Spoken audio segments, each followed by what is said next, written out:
Bonsoir amis de l'horreur et bienvenue dans cette nouvelle critique glauque.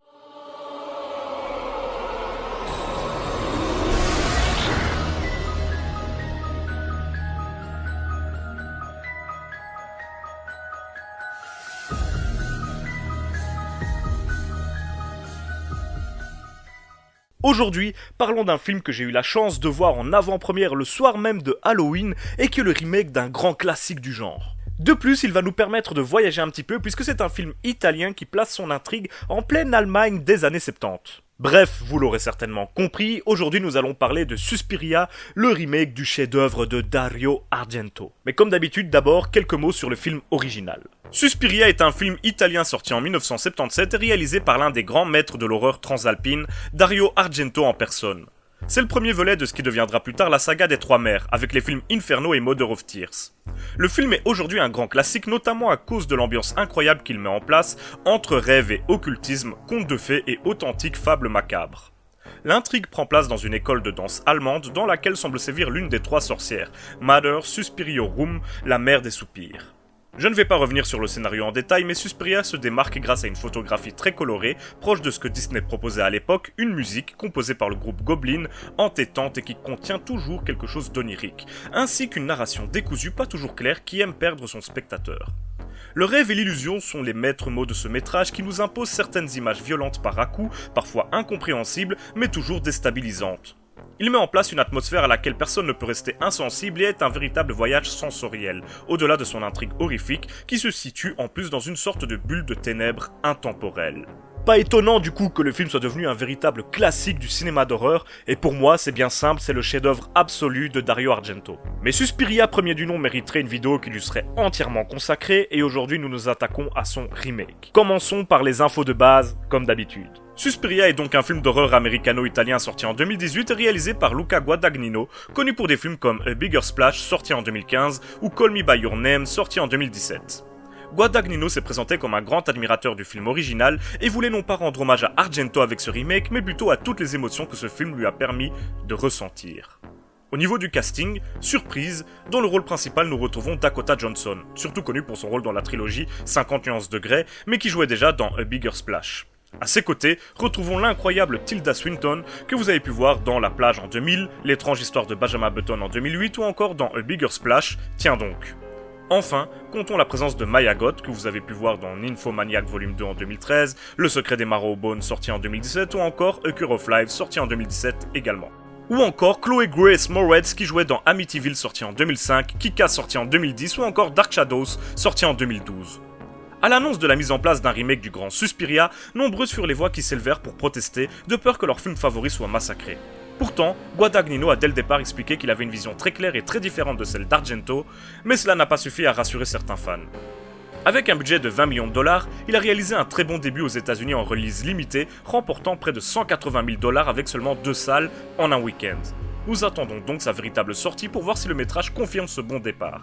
Au niveau critique, c'est pour le moment très correct avec des notes tournant en général autour des 6 ou 7 sur 10, que ce soit sur Metacritic ou sur Rotten Tomatoes par exemple. Et j'ai hâte de décortiquer ce film avec vous, car pour ma part, ce fut une agréable surprise. Comme d'hab, pour les films qui ne sont même pas encore à l'affiche, je ne dispose que des images, des bandes annonces et des trailers, donc ne m'en veuillez pas, on va faire avec ce qu'on a. Et commençons avec l'intrigue de notre film du jour. L'histoire prend place à Berlin en 1977, à savoir l'année de sortie du premier film Suspiria. Nous suivons le personnage de Suzy Bagnon, venue de l'Ohio aux États-Unis pour suivre les cours de danse de la célèbre Madame Blanc, et d'intégrer ainsi la compagnie de danse Marcos. Vu qu'elle est très douée, elle impressionne sans trop de peine les autres élèves et surtout les professeurs, à commencer par la sévère Madame Blanc, qui décide de la promouvoir danseuse étoile de leur prochaine représentation. De plus, Suzy et Madame Blanc vont développer une drôle de relation, se rapprochant de plus en plus. Mais c'est sans compter sur les disparitions inquiétantes de certaines camarades et des événements de plus en plus étranges. Un lien sombre semble relier les professeurs de cette académie entre elles, et Suzy, aidée par sa nouvelle amie Sarah, vont commencer à croire que leurs tutrices seraient des sorcières, et commencent à entendre parler de la mystérieuse mère des soupirs. Voici un résumé bref, certes, mais néanmoins fidèle, de ce nouveau Suspiria. Sans spoil, comme vous l'aurez remarqué. Et ce n'est pas la peine de le développer plus parce que ce film est avant tout un voyage sensoriel. à moindre échelle que dans le premier film, et ce n'est pas la seule différence qui les oppose. D'ailleurs, je vous propose qu'on voit ensemble quelques-unes des différences entre les deux longs métrages. Dès le départ, Guadagnino avait pour volonté de faire un tout nouveau film. Et spoiler, ce point-là est réussi, qu'on le veuille ou non.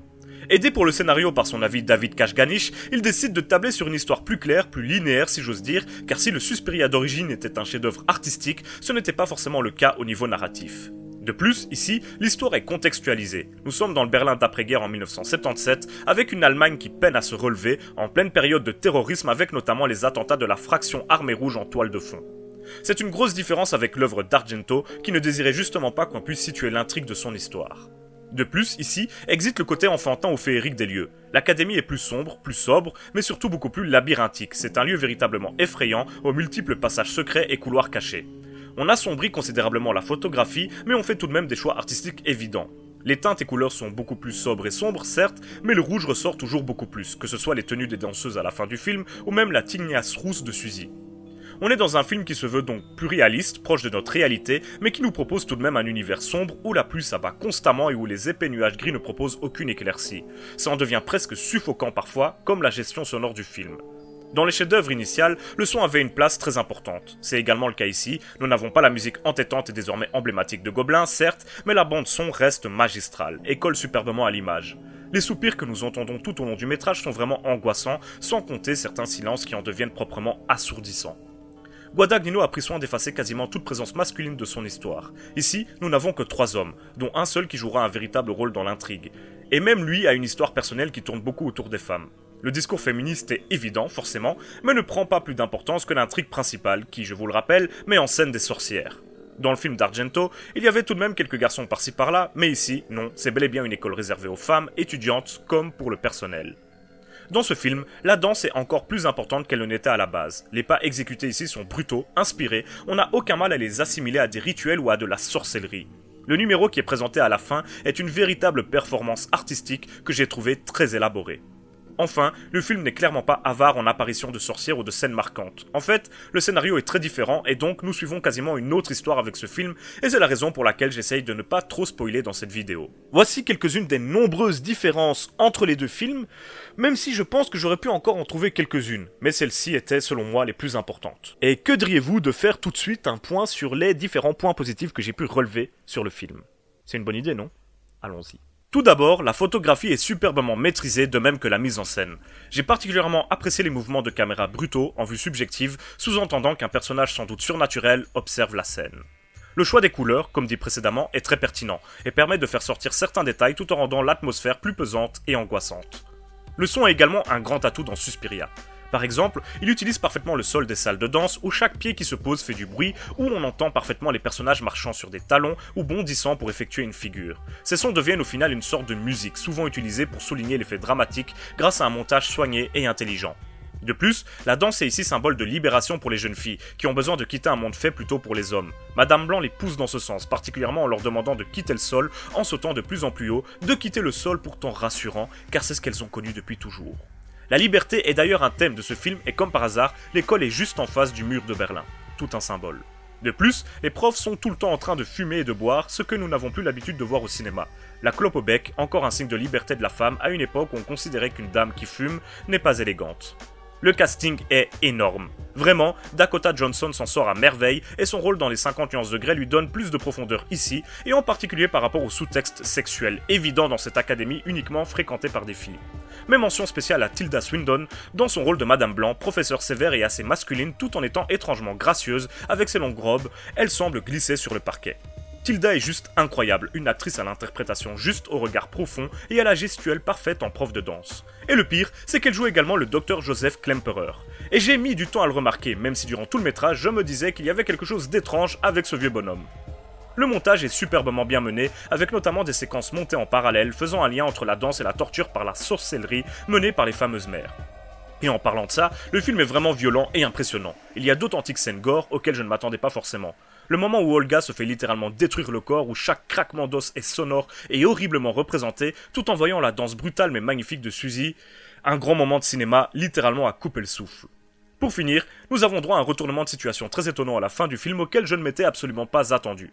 L'esthétique de certaines sorcières est incroyable et m'a rappelé un peu Hellraiser ou encore certains body horror. Le final est complètement furieux, haletant, et même s'il est suivi par une conclusion, est un peu la finalité d'une intrigue qui va crescendo durant tout le film. Bon, vous l'aurez compris, il y a pas mal de moments marquants et plutôt positifs dans ce film. Mais il y a aussi quelques détails qui m'ont, moi, un peu moins contenté, on va dire. Et du coup, vous vous en doutez, je vais vous en faire la liste. Il y en a moins, mais il y en a. Si le final est bourré de qualité, il est, à mon sens, pas aussi bien mené qu'il l'aurait pu. Je l'ai trouvé trop what the fuck et exagéré, et m'a un peu perdu à certains moments.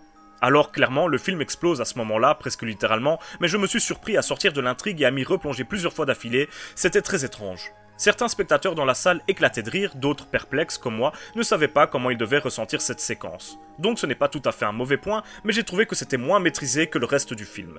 Pour moi, le métrage est trop long. Son histoire est complexe et il prend bien le temps de poser ses bases et ses personnages, ainsi que son ambiance, mais malgré tout, à certains moments, on trouve le temps un peu longuet.